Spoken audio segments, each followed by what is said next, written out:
welcome to another webcast series from Facts Institute for County Government, which is sponsored and supported by the University of Florida IFAS. And today's topic is timely with that sponsor because we have with us Holly Bell. She is Director of Cannabis at the Florida Department of Agriculture and Consumer Services. She's been in this position since February of 2019. It's hard to believe that 2.5 years have gone by, and a little more than, I guess, almost 3 years since the Farm Bill passed. So recently, Ms. Bell gave a presentation, I say recently, back in January to the Florida Senate. And because this is such an important topic and a lot of different pieces are involved, we asked her to come in and do a presentation similar to the one that she did over in the Senate, and which is on hemp and all things cannabis. So with that, I'm going to turn it over to Ms. Bell. Thanks, Eric. And thanks everybody for having me today and having interest in hemp. It's something that I do every day, so it's my passion and part of my daily routine. So what we're going to talk about today is kind of an update on the program and how it's doing, where we are, where we're headed.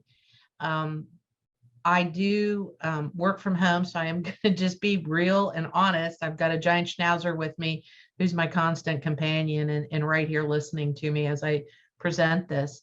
So if we go to the next slide, we can look at some of the information that we put together. So when the Farm Bill passed in 2018, and then President Trump signed it, what he did was make a category in the cannabis plant that we now call hemp. And if no, scientifically, probably not the best term, but hemp is one of two varieties now for the cannabis plant, I call it. One has a total THC of 0.3 or less. That's considered hemp. That is federally legal per the Farm Bill. So we have interstate commerce, and it was taken off the Controlled Substance Act. So it is not federally illegal. And what the Farm Bill did is it said, you can create states a hemp program if you want to. We are going to task the USDA with creating a hemp cultivation regulation program. If you don't want to create a cultivation program for your state, then the USDA will do one for you. So once it passes cultivation, there is no federal agency that regulates it. And there is no consistent federal law that gives you guidelines. It is kind of what I call a gray area or a patchwork quilt. So Florida chose to create a commercial program. We are one of few that has actually created one, have it up and running it under one department, which is the most efficient, and having success. And we are clearly becoming the leader throughout the country very quickly in the hemp industry. So FDACS had the foresight to put together this team because we have an amazing amount of valuable resources at FDACS. And I learned a whole lot about that when I got here in February of 19. So this team was already put together working on what a framework would look like for a hemp program for the state of Florida. How would rules look? What would we need to do? Then we went out and worked with the legislative body, and we got a hemp bill passed in May of 2020. And if we go to the next slide, it'll show us what that was. So it was Senate Bill 1020, which was unanimously passed in all committees and both chambers. So it is very much a nonpartisan issue. It's a valued program in the state of Florida by all. So it was passed on May 3rd, 2019. The Governor DeSantis signed it in July of 2019, which made it law. We can go to the next slide.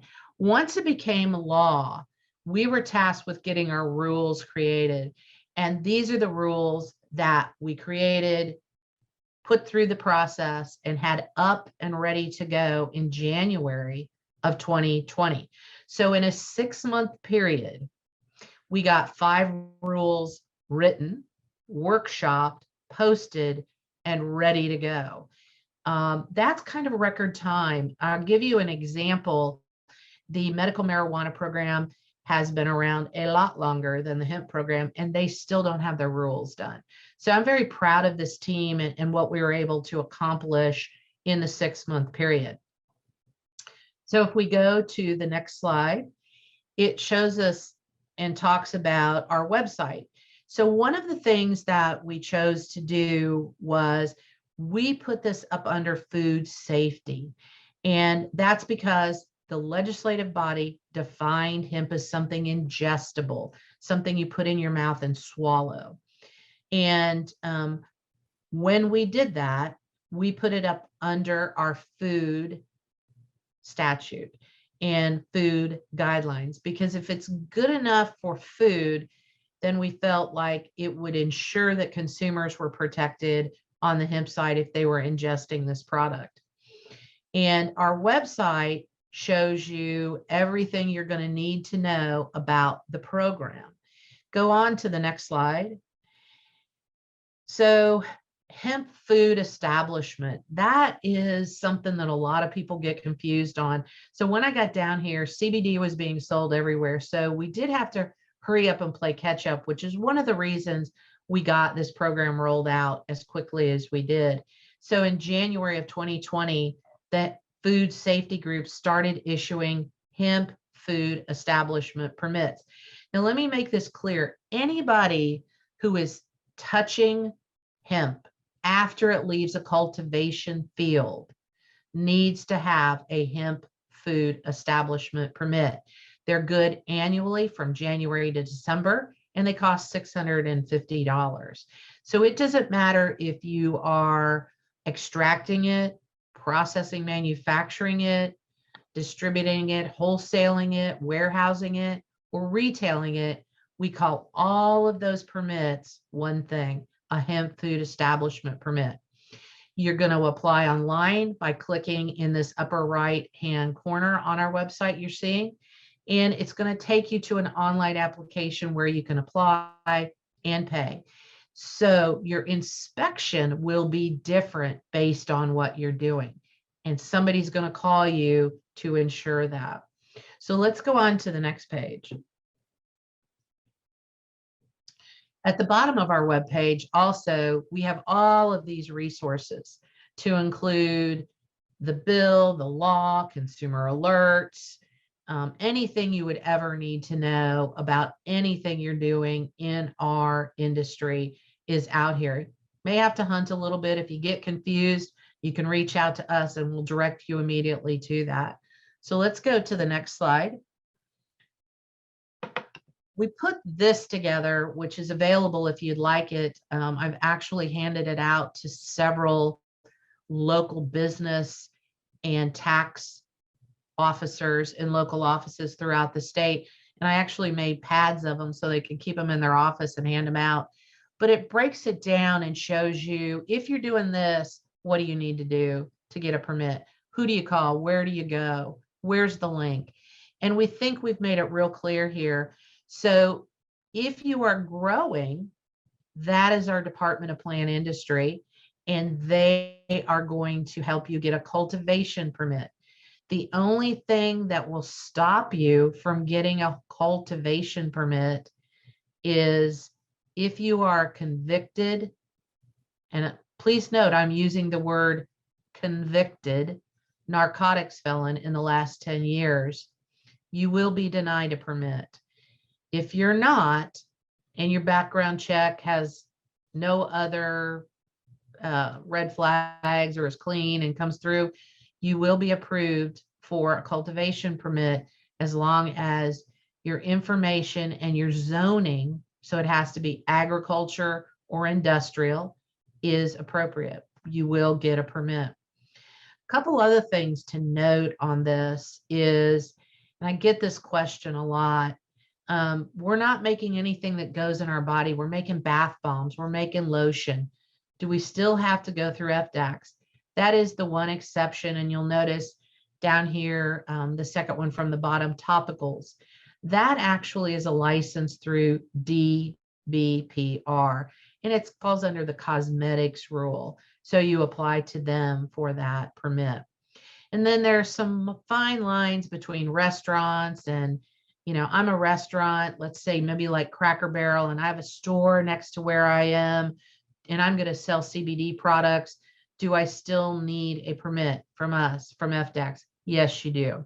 Even though you have one from Department of Health or DBPR, they have chosen not to regulate hemp at that level. So the only thing that they will regulate is if you're making topicals, DBPR will issue a cosmetic permit for that. If you are a seed dealer and you want to be selling seed in the state of Florida, you have to register with FDACs and our AES, or Agriculture and Environmental Services Department. If you're selling feed or pet treats, pet food that has hemp in it, yes, you need to apply with the same group, AES, for a feed master registration. And that could be anywhere from $40 to $3,500 a year. It's based on the tonnage that you sell, based on the fact that you're just selling a little bit for domestic pets. It averages about $40 or $50 for the 20 some that we have registered currently. So let's go on to the next slide. We also keep a version in Spanish. We can translate anything into Spanish. We can do presentations in Spanish. We have other languages we can do too. If you have a need for that and reach out to us and give us time, we can do that. We also have a section on our webpage that is totally in Spanish for those that would prefer to read in that language. So we try to be very welcoming and accepting of all diversity, and that's really important for the commissioner in this program. So let's go on to the next slide. These again are the three divisions within the Department of FDACs that work on the hemp team and issue permits. Again, Division of AES, seeds, animal feed, and then they also oversee pesticides and fertilizers. There are very few pesticides and fertilizers that you can use on cannabis, so you need to check with them before you start planting and putting pesticide and fertilizer on them. Department of Plant Industry does all cultivation things, to include planting it, reading the test for harvest, and giving a clearance to make sure that you passed and that your plant did not exceed the 0.3% total THC, because you do have to take a sample of that plant, send it off to a third-party lab, and they will send results directly to DPI and to the farmer. And then DPI reads those, notifies the farmer whether they're free to harvest or not. If your plant should fail and be over 0.3, you are allowed to retest with that third party. If it fails again, we do allow you one more test with us as a department. We have a lab that can test your plants, and we will have someone go out, collect a sample. We will test it in our lab, and then we will notify you. The Division of Food Safety issues about 80% of our permits in this industry, and they are out there actively pulling samples off the shelf, taking them to their lab, which is also set up. It has ISO certification and a DEA permit. They have methodologies for testing cannabis. They've passed 2 years of accreditation with ISO for that. And we are actively testing products to make sure that their labeling is accurate. They have in them what they say, that they're contaminant free, and they pass the total THC test. We do find products that fail those things. And when we do, we put out a stop sale, and any product from that manufacturer that's being sold in the state has to be pulled off a shelf immediately. the manufacturer is responsible for correcting that before it can be put back out on a shelf. Let's go to the next slide. So these are the number of permits that we have outstanding currently year to date. Seed dealers that are actively selling hemp seeds are 18 that are registered in the state. Animal feed dealers, 29. So those are pretty good numbers for the volume that we're seeing here. Let's go on to the next slide. This is a fun slide, especially for all of you. We have 787 cultivation licenses currently out. The top bubble says 19,600 acres, and that's about 1,086 sites. We do have one farm that has several thousand acres registered. Go to the left bubble circle, and we have 65 of the 67 counties represented in these numbers. So hemp is being grown everywhere in the state. There are only 2 counties that aren't growing hemp currently. We have 369 acres planted about right now. We've had 310 harvested, and we've had 59 acres that we've had to destroy. A few were for being over the legal limit of the 0.3, but a lot of them were in year 1, in harvest 1, just poor performance and bad genetics. Some people planted in too wet. They had too much rain. And they did have some mold and other disease issues on a couple acres. So that is a work in progress, and we are continuing to refine that and find great genetics that's going to work here in the state of Florida. Although our farmers are great farmers and better specialty crop growers than any other farmer in the United States, our weather here and climate, as you all know, is unique. And the genetics that work out west don't work here. We need subtropic genetics that are found outside the continental United States a lot right now. And that seems to be working for us. So let's go to the next slide. These are the number of permits that are out with our food safety group. We have 8,060 retail stores selling various hemp products currently. We have 330 manufacturers, 311 wholesale warehouse distributors, and then 22 extractors. So those are some strong numbers, and they continue to grow by about 20 to 30 every week. We are adding numbers to this set of numbers, and it's becoming quite impressive. And our economic development team in marketing has measured the first year's gross revenue for hemp in the state of Florida, a little over $300 million, with about 9,000 jobs created. And that is growing rapidly every day. So let's go to the next slide. We continue to allow the pilot programs to operate, doing research, and we hope to continue that. There's all kinds of research from plant research. Some colleges are taking that plant and then giving it to their pharmacology department, and they're making products out of that, and then they're testing that with individuals. So we have a great array of different things happening here in Florida.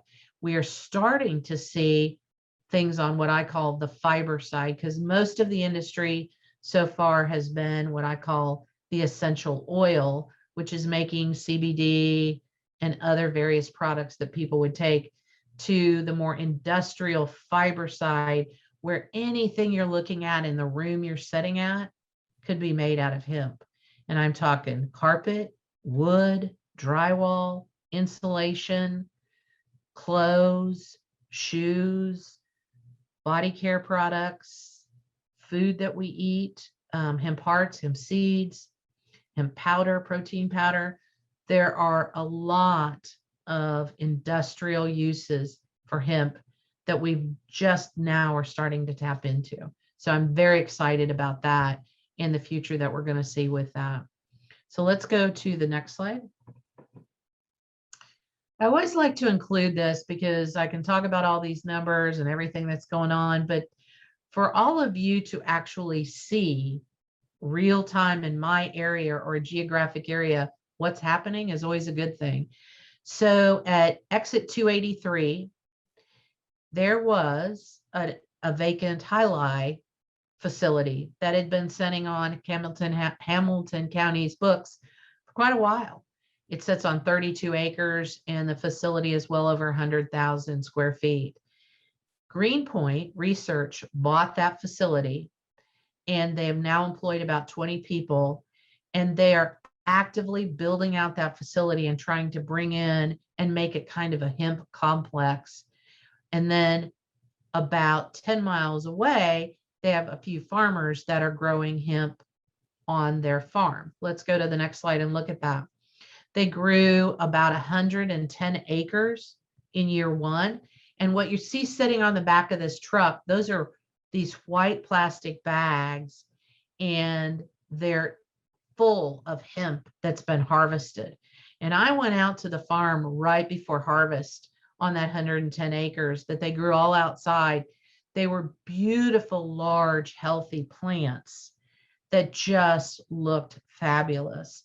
And that area and that climate seems to be a very nice place to grow hemp.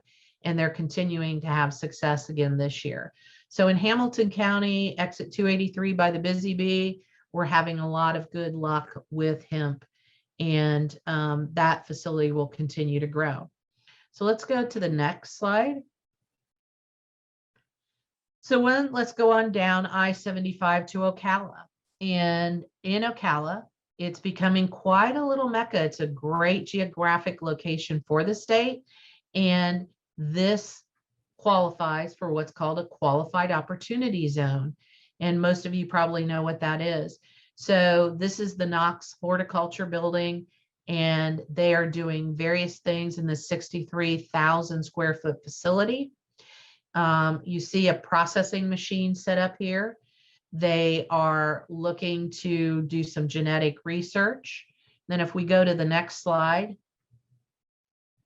they've helped a couple other companies get going. They have a testing lab that you'll see there. And then Greens Reserve, which is the picture off to the right. What is Greens Reserve? It is a snuff dip product that is made totally from hemp and flavored. It is something that would replace Skoal Copenhagen, a tobacco product.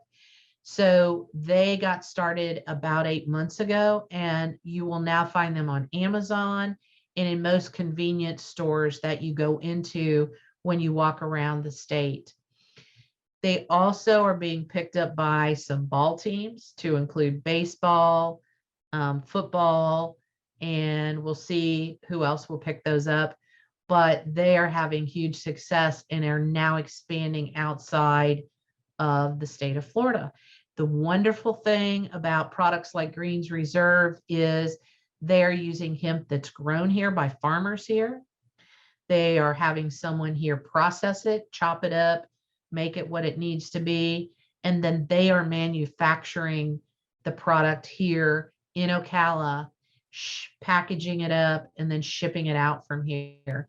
So that qualifies for what we call Fresh from Florida, which is a program that promotes things being all from Florida, grown, manufactured, processed, everything here.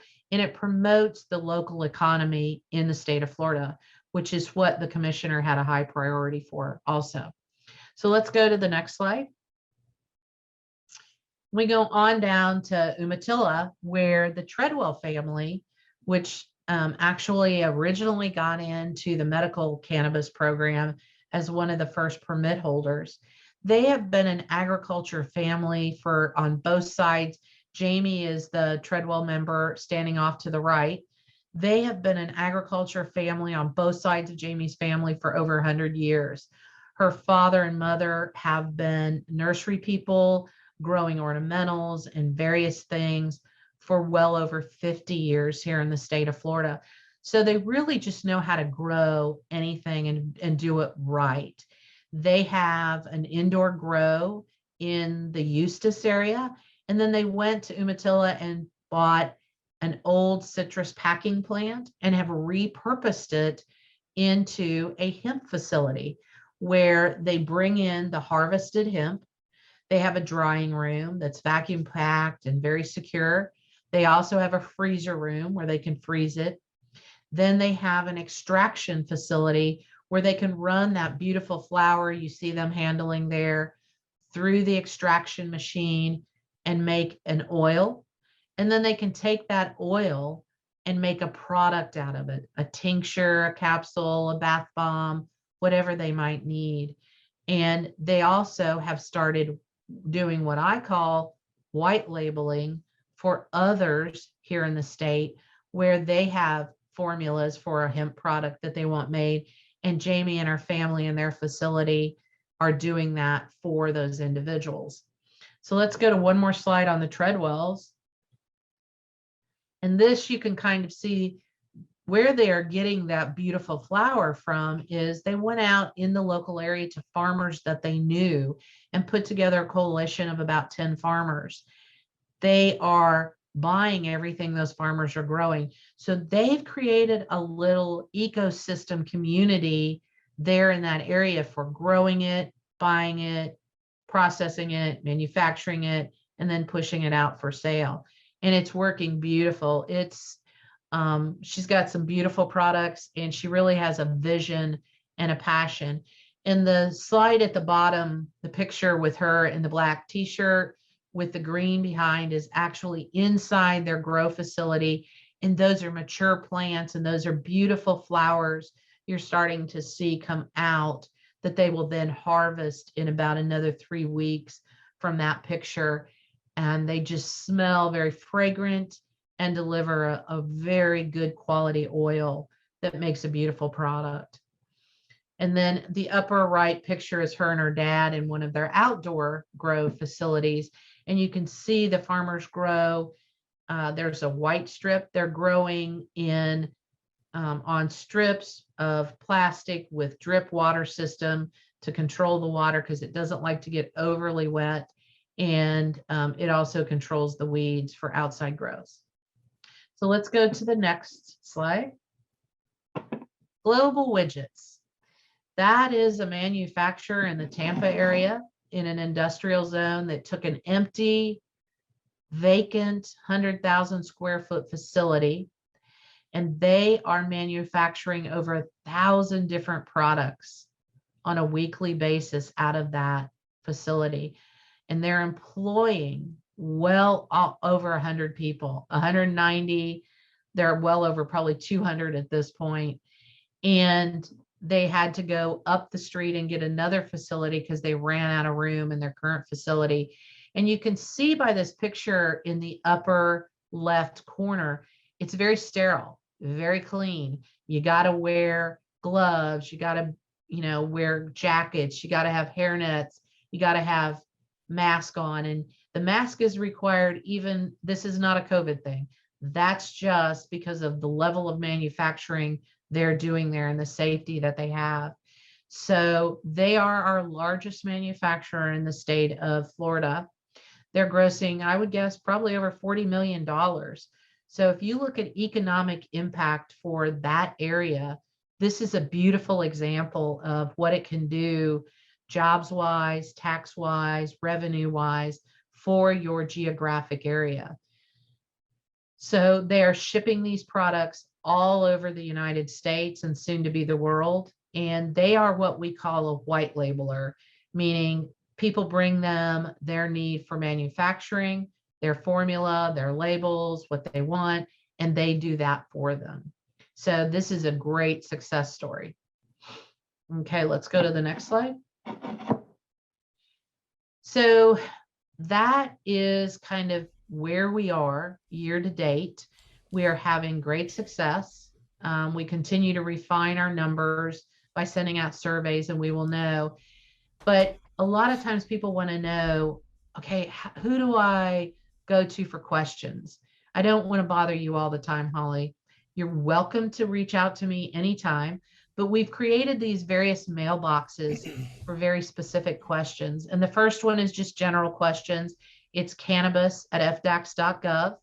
My colleague Nikki Donner answers those. I step in if she's not around, or Tiana steps in and answers those. And we try to answer them within 48 hours of the question coming in, usually within 24. Then we have specific to cultivation, DPI hemp at fdax.gov. Then specific questions for pesticides, fertilizer, pet food, and seed. You can email aescares@fdax.gov. And then, of course, anything regarding a food safety permit, which would be retail, extraction, warehouse, wholesale, processing, or manufacturing, food, insp@fdax.gov. So any of those mailboxes you're free to email those and you'll get a response right away. And if we go to the last slide, this is my contact, and you're welcome to reach out to me at any time. I occasionally do take some vacation, which I did last week, and everybody was shocked. In fact, I got a text, "Oh my gosh, you're not on this call. Are you okay?" And I said, "Yeah, I'm fine. I just took 3 days off to go see my sister." So we do try to answer our emails promptly. I get a lot of great. I'm having trouble hearing you. Sorry, my Apple Watch wanted to speak up. So we do get a lot of great questions. And with the program being so new, we welcome questions because this is a process that is an ongoing learning and refinement. So please reach out to us anytime. And that's kind of what I have, Eric. So do we have some questions we want to talk about? Holly, that was great. And thank you. And I know you came down from Tennessee where you had set up the program and run there. Can you talk about the kind of the infrastructure that's required to make a successful hemp program? We talked about seeds, you talked about production, manufacturing, extraction.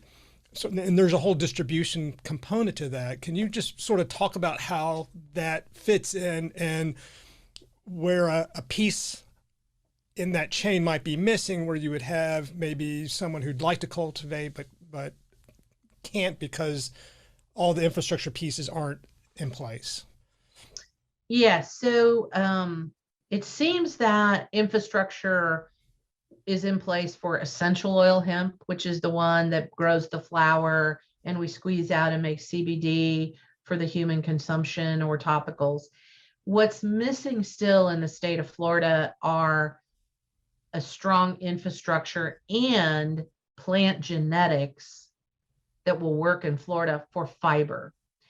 And when I say that, I'm talking, a decortication machine, which costs a lot of money.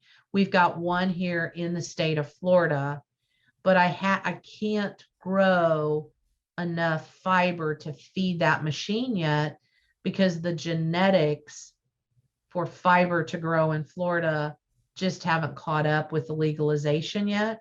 So we're working rapidly to do that. And once that happens, then the demand for the product that comes out the other side of that machine will be there and will help create that side of the industry more. Does that answer your question? Yeah. So are you saying that the product that can be processed today would actually have a higher THC level?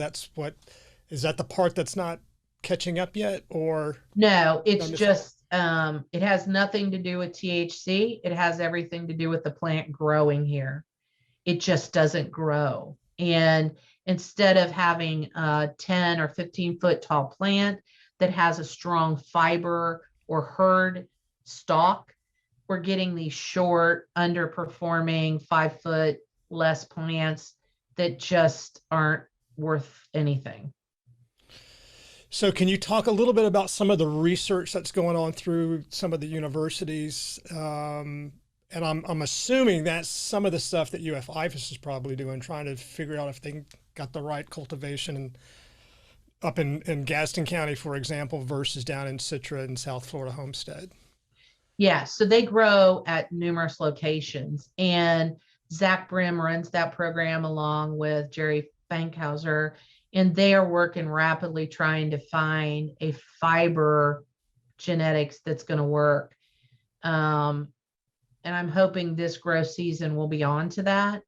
But we're still not sure. We're still in that phase of trying to figure that out. But really, IFAS is the only UF-IFAS is the only group that's working on fiber at this time. So I was fascinated by global widgets and the number of products, because that was a question that I had originally was, what are the products? And if there's over 1,000 products that can be made, is some of the research that's being done looking at the efficacy of some of the CBD oil, for example, because as soon as the Farm Bill passed, man, that stuff is everywhere. And I don't know if it's good or if it's bad. I remember you saying one time to our leadership class, make sure it's full spectrum if you're going to use a topical. So some of the research looking at, is this stuff really good versus, you might be just adding water to something that is not going to benefit you. Yes. So the pharmacology departments are actually working on that. UF is working on that. FSU is working on that diligently, both of them.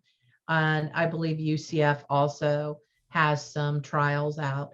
There is also some PTSD studies going with veterans on whether CBD will help them. There has been studies complete. There has been a study completed at Vanderbilt on that, and a white paper exists. So some people in the state of Florida are picking that up and doing some more research down here. So yes, there are pharmacology departments that are doing that and medical departments that are doing that. There is a medical cannabis research consortium here in the state of Florida, and it is actually led by UF. That has numerous universities that participate here in the state of Florida, and they all are doing various research to make sure and further understand what this plant will do for individuals. And we hope to have some white papers out within the next 3 or 4 months that we can post on our website for that. If I could, I'd like to just kind of get back to that infrastructure question. After Hurricane Michael up in the Panhandle devastated so much of the planted pine industry, there was at least speculation that this might be an alternative crop, that the yield rate for an acre of some of the hemp is incredibly potentially more profitable than the production of the planted pine, which I think has 8 or 10 years to really use the pulp for that. So can you talk about any of the outreach out there? Is there anybody that's experimenting with hemp up there? So yes, again, I have a few farmers growing and trying to grow on the fiber side in that area. That really is probably the one that is going to substitute or replace the pine. They could also plant it alongside the pine. The life cycle, growth cycle of the cannabis or hemp plant is 12 weeks. That's why could be so much, it could be a more rapid recovery for these farmers in the Panhandle that took the hit from Michael. So one of the things that's lacking though is the decortication machine, and we're working strongly with actually Gadsden County and hope to have somebody in there that will be doing that by the end of the year. So that infrastructure then would be a place for the farmers to sell that crop, and then the end product could then be pushed out to other manufacturers throughout the state. So hopefully by the end of the year, we'll have more progress there.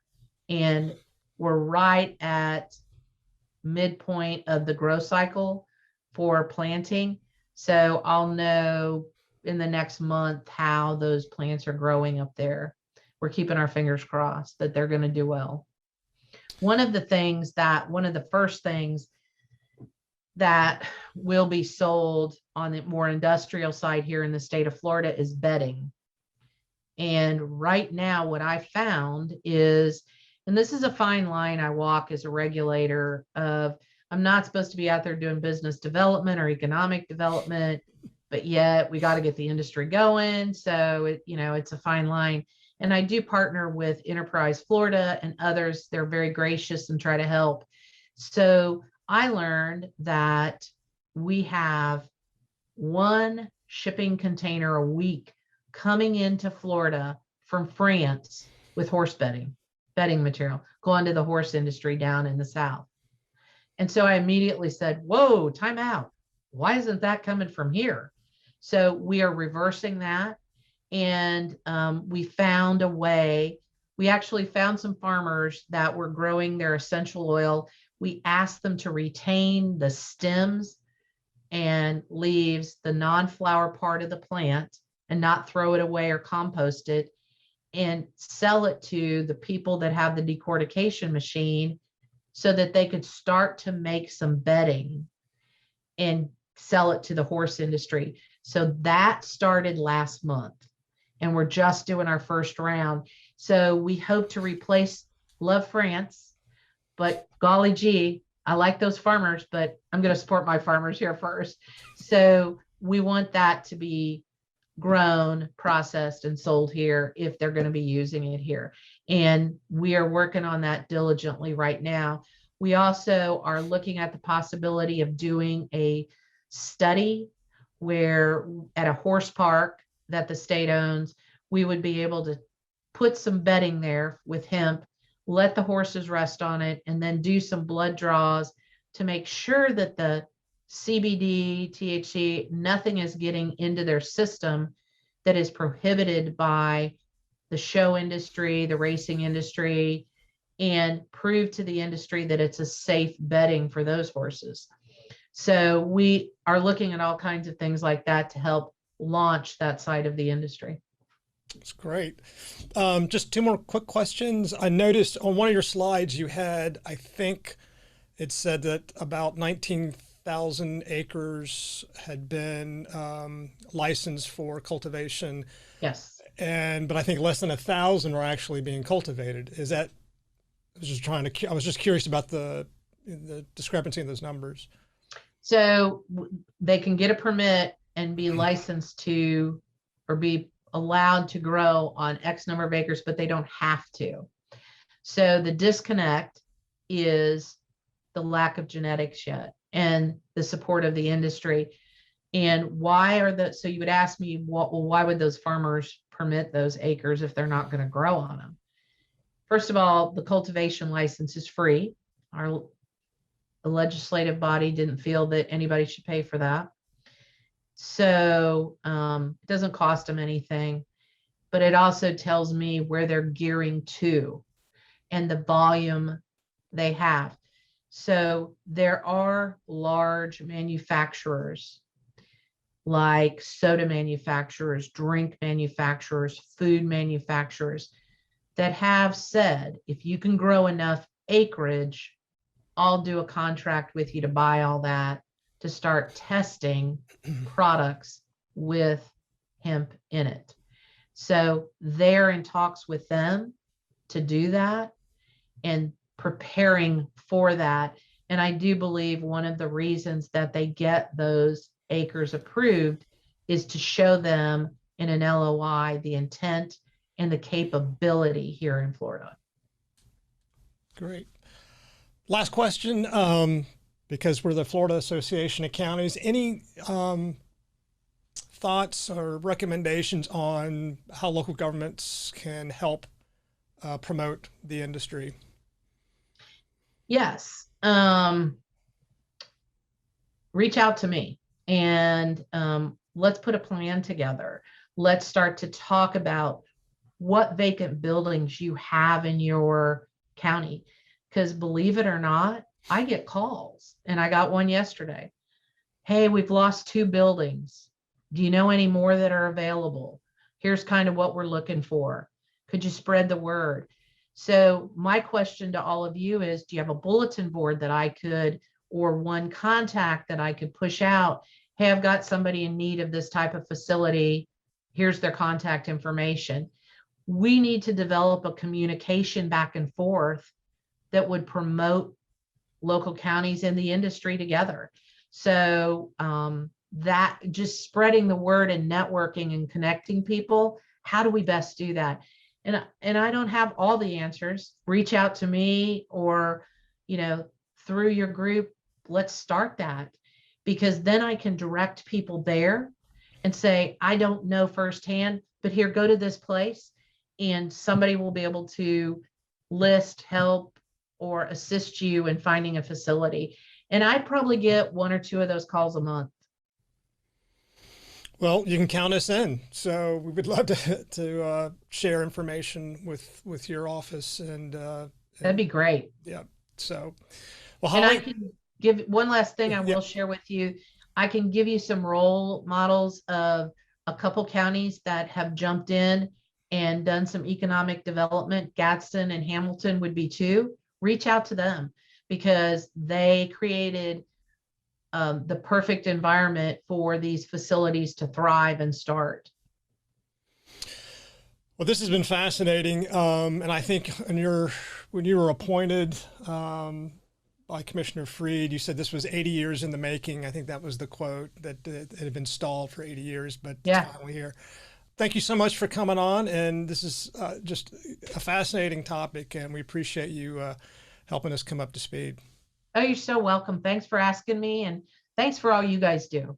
It really helps us. Appreciate it. Thank you. You're welcome.